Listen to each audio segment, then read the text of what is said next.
We have a red headline. We have a red headline coming through. This is an interruption to both of you guys standing by there.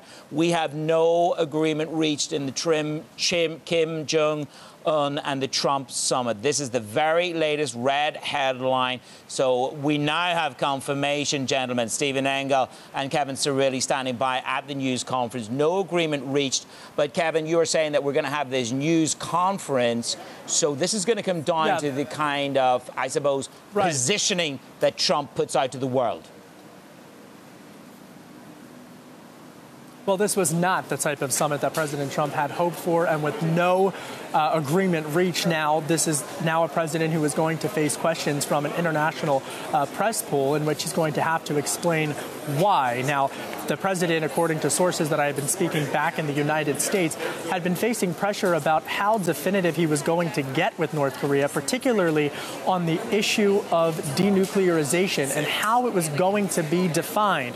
Now it becomes apparent that no such agreement has been reached. Remember, it was Russian Foreign Minister Sergei Lavrov who actually raised the issue of potentially restarting international denuclearization talks. It was also China who had been trying to work with North Korea to potentially bring them to the international negotiation table. The low-hanging fruit, figuratively speaking here, was potentially to be some type of formal declaration of a formal ending of the Korean War, the ceasefire of which occurred in 1953. But for President Trump, he now is facing an international scrutiny as well as scrutiny back in the United States, and he's going to face those questions sometime shortly, as we're here anticipating this press conference to begin now ahead of schedule with no definitive denuclearization deal in sight.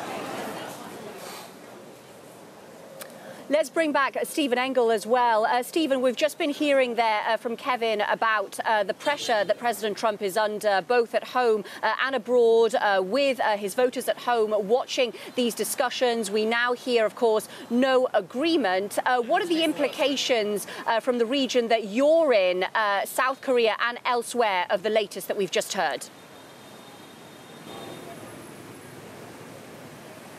Well, this is clearly bad news for one of the players that is on the sidelines to these talks, and that is Japan.